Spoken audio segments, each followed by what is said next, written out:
বিমানবন্দর টন্দর তো আপনি যাইতেই পারবেন না, তার কাছে যাবেন। হ্যাঁ, এটা পালায় আসছে।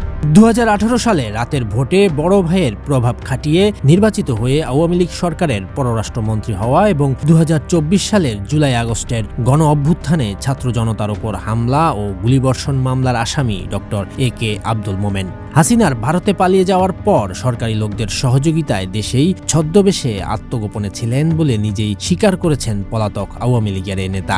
বিভিন্নভাবে পালায় আসছি বলা যাবে, সরকারি লোকরাই আমাকে সাহায্য করেছে।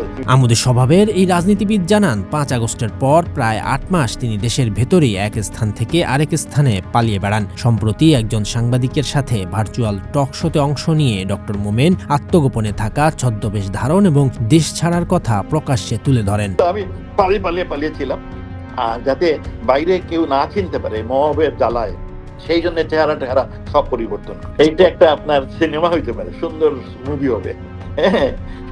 I was the last man to leave the country. টকশোতে তিনি জানান সরকার পতনের পর অন্যান্য মন্ত্রী ও সংসদ সদস্যদের মতো তিনিও পালিয়ে থাকেন। ওই সময় আত্মীয় স্বজনের বাসায় না থেকে বিভিন্ন ভাড়া বাসায় অবস্থান করতেন। তার ভাষ্য অনুযায়ী এসব বাসা সাধারণত বিদেশি ক্রেতাদের জন্য প্রস্তুত রাখা হতো, কিন্তু দেশের অস্থিতিশীল পরিস্থিতির কারণে সেগুলো ফাঁকা থাকায় সেখানে থাকা তুলনামূলকভাবে নিরাপদ ছিল। গ্রেপ্তার এড়াতে তিনি নিজের চেহারা পরিবর্তন করেন এবং নাপিত আনার ক্ষেত্রেও সর্বোচ্চ সতর্কতা অবলম্বন করতেন।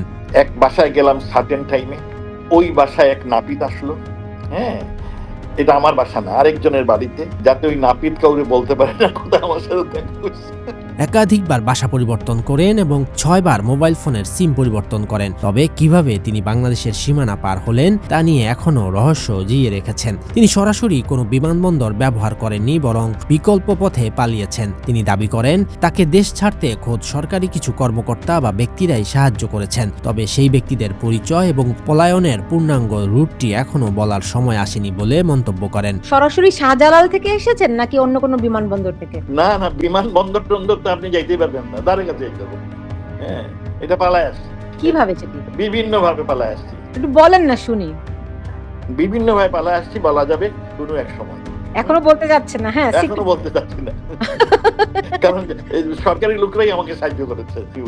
গণ অভ্যুত্থানের ঠিক আগে তিনি যুক্তরাষ্ট্রে ছিলেন এবং কয়েকদিন আগে দেশে ফেরেন। দেশে ফেরার পর পরিস্থিতির দ্রুত অবনতি ঘটলে তাকেও আত্মগোপনে যেতে হয় বলে দাবি করেন। পালিয়ে থাকার অভিজ্ঞতাকে তিনি একটি সিনেমার গল্পের মতো বলে দাবি করেন এবং নিজেকে দেশ ছাড়াদের মধ্যে শেষের দিকের একজন হিসেবে বর্ণনা করেন। পরে গোপন পথে যুক্তরাষ্ট্রে চলে যান, সেখানেই বর্তমানে তিনি অবস্থান করছেন।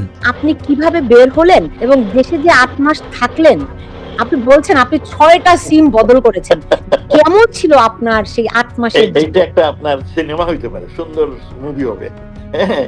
এইটা আমার গিন্নি, I was the last man to leave the country. Doctor Momen সাবেক অর্থমন্ত্রী আবুল মাল আব্দুল মুহিতের ছোট ভাই। তিনি 2018 সালে সিলেট 1 আসন থেকে আওয়ামী লীগের প্রার্থী হিসেবে সংসদ সদস্য নির্বাচিত হন এবং শেখ হাসিনার মন্ত্রিসভায় পররাষ্ট্রমন্ত্রীর দায়িত্ব পালন করেন। 2024 সালের জানুয়ারির জাতীয় নির্বাচনে তিনি পুনরায় নির্বাচিত হলেও নতুন মন্ত্রিসভায় স্থান পাননি। এছাড়া ডক্টর মোমেনের স্ত্রী সেলিনা মোমেন ছায়া মন্ত্রী হিসেবে সিলেটে পরিচিত ছিলেন এবং সরকারি দপ্তরে প্রভাব খাটিয়ে বিভিন্ন সুযোগ সুবিধা আদায় করতেন।